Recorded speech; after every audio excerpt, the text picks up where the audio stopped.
திமுகவின் அமைப்பு செயலாளர் திரு ஆர்.எஸ். பாரதி அவர்களிடம் பேச இருக்கின்றோம். வணக்கம் சார். மச்சி இவன்டா. ஆமாடா இவன்டா. 6 மாசத்துல எலெக்ஷன் ஒரு மேயராவது நீங்க வந்தீங்களா நான் ஒரு பக்கத்து மிஸ் எடுத்துக்கிறேன். சவாலை ஏற்க தயாரா? பேசாம ஏன் ஓர சத்தம் போடுற? காலைல மாத்திரை சாப்பிட்டியா? இல்ல அதே மாதிரி சார் திமுக இன்னும் அந்த தோல்வியோட திகைப்பிலேருந்து மீளவே இல்லையா? அழாதீங்க தம்பி. சொல்லியா சொன்னா கேளுங்க. அழாதீங்க தம்பி. பாப்பா தம்பி சொன்னா கேளுங்க. சொன்னா கேளுங்க. ஏன்டா அழுதுகிட்டு இருக்க? ஏன்டா அழுதுகிட்டு இருக்க? உங்க அப்பன செத்தாடா போயிட்டா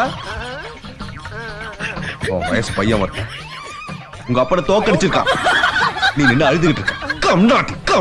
ஏன்னா உங்க தரப்புல இப்ப நீங்க குதிரை பேரம் நடந்திருக்கு அப்படின்லாம் நீங்க ஆளுநர்கிட்ட போய் புகார் கொடுக்குறீங்க.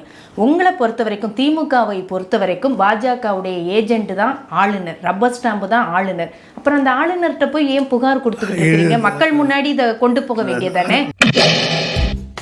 மாட்நாடா மானஸ்தன் அவர் தான் கான்ஸ்டியூஷனல் ஹெட். சட்டமன்றத்துக்கு அவர் தான் கூட்டுற அதிகாரம் அவருக்கு தான் இருக்கு. அடங்கப்பா, இது உலக நடிப்புடா சாமி.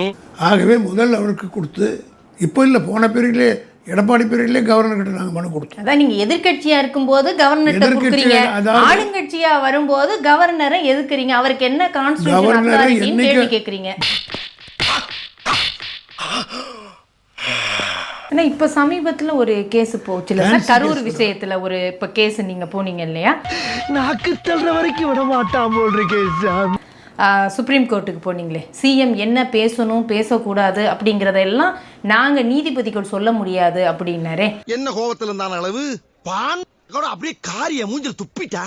அந்த கேஸ்லயும் நீங்க மேல போயிட்டு இதே பிரச்சனை ஒரு செட்பேக் தானே? செட்பேக் கிடையாது, அதான் தவறாக ரிப்போர்ட் ஆயிருக்கு. தம்பி படம் காட்டு. விஜய் குற்றம் சாட்டப்பட்ட நபராக சேர்க்கப்படவில்லை, எனவே தயவு செய்து ஆவணங்களை சரியாக படித்து விட்டு நீதிமன்றத்தில் பேசுங்கள் என்று நீதிபதிகள் கடும் எதிர்வினையாற்றி இருக்கின்றார்கள்.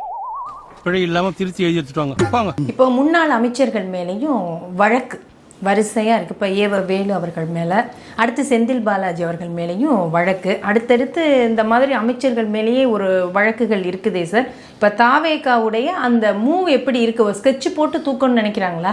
நீ தூக்கிட்டல்ல, அவனை தூக்கிட்டல்ல, சொல்ல உன்னை பார்த்தாலே தெரியுது ஏதோ பண்ணியிருக்க. உண்மைதானே? தூக்கிட்டல்ல, சொல்ல ராஜு, நீ தூக்கிட்டல்ல, விட்டுருவாமா? திமுக எப்படி அழிச்சிடணும், வழக்கு போட்டே அதற்கு அழிச்சிடணும்னு நினைக்கிறாங்க. இது எமர்ஜென்சி காலத்தில் நாங்கள் பார்க்காத கேஸே கிடையாது. இந்த ஒன்றை தாங்க 9 வருஷமா ஊருக்குள்ள சொல்லிட்டு சுத்துறான். திருவிழாவுக்கு போனாலும் இதுதான் சொல்றான், சந்தைக்கு போனாலும் இதுதான் சொல்றான். இப்போ திமுக எமர்ஜென்சி காலத்தில் காங்கிரஸால இவ்வளவு கொடுமைகளை அனுபவிச்சிருக்கு. ஆனாலும் அதற்கு பிறகு நேருவின் மகளே வருக, நிலையான ஆட்சி தருகன்னு திமுக காங்கிரஸ் கூட்டணி வந்துருச்சு. நீங்க சோத்துல உப்பு போட்டு சாப்பிடுறீங்களா? உங்களுக்கு மானம், ரோசம், சூடு, சொரணை, வெக்கம் இல்ல ஏதாவது ஒண்ணு இருக்க ஆனா எல்லாரும் நல்ல கசங்காத வேட்டி சட்டை மட்டும் வெக்க மயிர் இல்லாம கட்டிக்கிறீங்க. வெக்க மயிர் இல்லாம. அதே மாதிரி இப்போ முன்னாள் அமைச்சர்கள் மேல வழக்கு இருக்குது. திமுக தனித்து விடப்பட்ட மாதிரி இப்ப எந்த கட்சிகள் கூட்டணி இல்லாம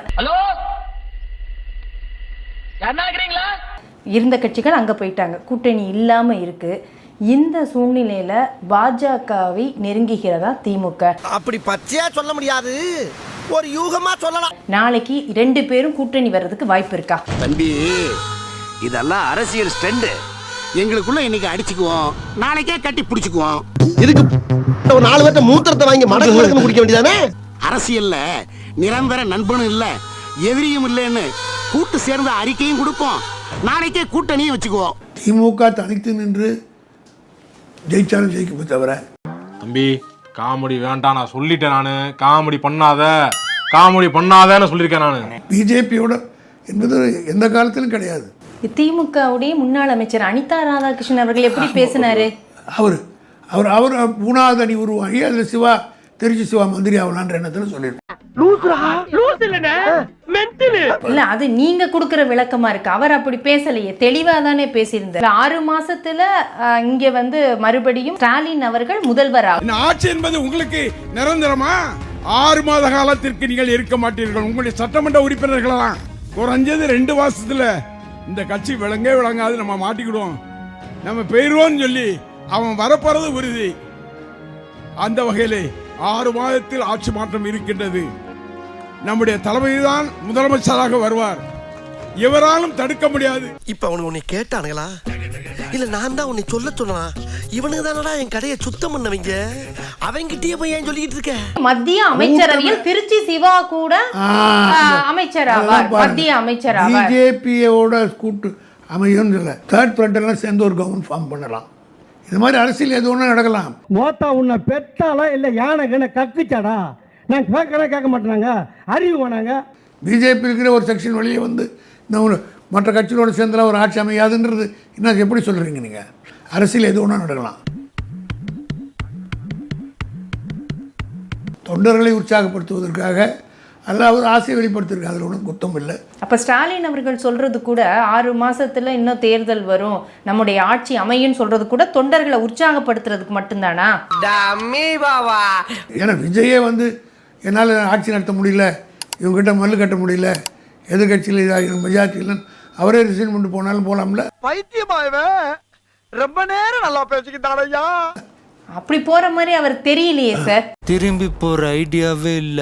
தொட்டவங்களையும் விட மாட்டோம் அப்படின்னு தானே அவர் இதை சொல்றாரு. விட நல்ல டைலாக் எல்லாம் பேசினவங்களெல்லாம் பார்த்துட்டோம். அவர் தொட்டவனுக்கு தொட்டு பார்க்கட்டும், அவர் திமுக தொட்டு பார்க்கட்டும். இப்ப என்ன வாய்ப்பு இருக்கு சார் உங்களுக்கு? இப்ப திமுக தனித்து விடப்பட்ட மாதிரி தானே இருக்கு, யாரும் இல்லையே. இப்ப 29ல யாரு பிரதமர்னு நீங்க சொல்லுவீங்க? யாரையும் சொல்ல வேண்டிய அவசியம், நாங்களே பிரதமர் ஆகிட்டு போறோம். இவன் சரியான பைத்தியம் இல்ல, சரியாகாத பைத்தியம்டா. ஏன் ஆகக்கூடாது? அப்புறம் என்ன? எந்த பயனும் இல்ல.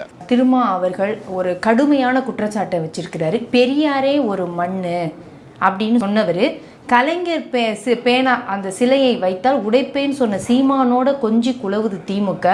திருமா என்ன விரோதியா அப்படின்னு கேட்கிறாரு. எங்க கொஞ்சம் எங்க அப்பா வயது தோலை தட்டுறாரு, மகனே பாரு 50 பேரோடவாவது நீ உள்ள போயிருவாயின்னு ரொம்ப ஆசைப்பட்டுக்கிட்டு இருந்தேன், நடக்கல, விட்டுறாதரா, இந்த இடைத்தேர்தல நின்னாவது உள்ள போயிரு, நீ போயிரு எப்படியாவது அப்படின்றாப்ல.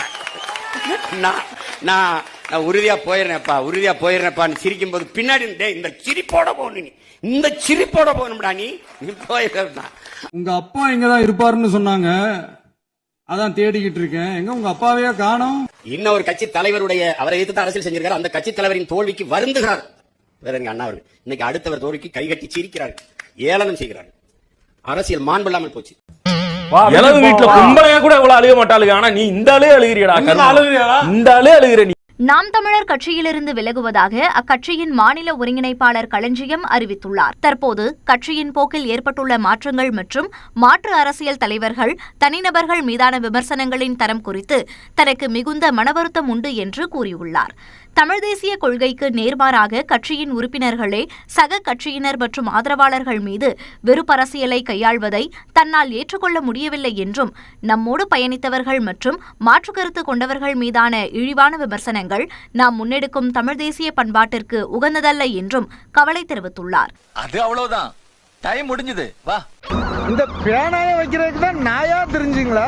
அதுக்கு தான் தோத்ததுக்கு கொய்யாமையான்னு கத்திக்கிட்டு வர கிடக்குறீங்களா? அடப்பரதேசி பயல்களா! அதாவது ஜெயிச்சிருந்தா இந்த பேனாய கொண்டு நம்ம கடலுக்கு மத்தியில குத்தி வச்சிருக்கலாம். இப்ப எங்க வைக்கிறதுக்குன்னே தெரியாம அலைஞ்சுக்கிட்டு இருக்கோம். இதுதான் விதி, இதுதான் கடவுளோட செயல். அதான் விதிங்கிறது. கொள்ளையடிக்கும் போது பார்த்து கொள்ளையடிச்சிருக்கணும். எல்லா பவரும் வந்துகிட்டு இருக்குன்னு எல்லாத்தையும் செஞ்சா எப்படி தம்பி?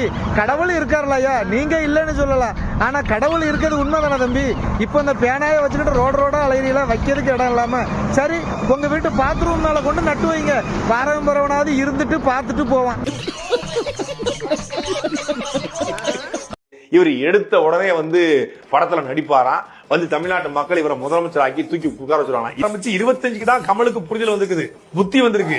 ஆனா 2026ல விஜய்க்கு அந்த புத்தி வரும், புத்தி வர வைப்போம். ஏன்னா கடைசியா சினிமால இருந்து வந்து சட்டசபைக்கு போன, சினிமால இருந்து வந்து எதிர்கட்சியான ஒரே ஒருத்தர் விஜயகாந்தா மட்டும்தான் இருப்பார்.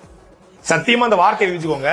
15% மேல வாங்கினாலே பெரிய விஷயங்க, அதுவே பெரிய சாதனை. 15 வாங்கினால் அது சாதனை, 16 to 18 வாங்கினால் அது மாபெரும் வெற்றி, 20 மிளகு அது ஃபயரு, 25க்கு மேல டபுள் ஃபயர், 30க்கு மேல ட்ரிபிள் ஃபயர், 35 தண்டா 4 ஃபயர். தளபதி சாங்குனா ஃபயர், தளபதி பஞ்சுனா ஃபயர், தளபதி பாட்டுனா ஃபயர், தளபதி நடந்தா ஃபயர், தளபதி மாசு. எவனுமே எதிர்பார்க்க முடியாத ஒரு ட்விஸ்ட் இந்த தேர்தல் இருக்கு. தலை குனிஞ்சு வச்சு யாருக்கு துப்பாக்கி ஏந்திய போலீஸ்காரா வேணுமா? ஆயுதம் ஏந்திய போலீஸ் காவலுக்கு வேணும்னா நீங்க சொன்னா மட்டும் பார்த்தாது. இங்க இருக்கிற சட்டம் சொல்லணும், அரசாங்கம் சொல்லணும். நீ சட்டமும் இல்ல, அரசாங்கமும் இல்ல. அது என்னடா சொன்ன அவன்? நீ சட்டமும் இல்ல, அரசாங்கமும் இல்ல. ஜோசப் விஜய் எனும் நான்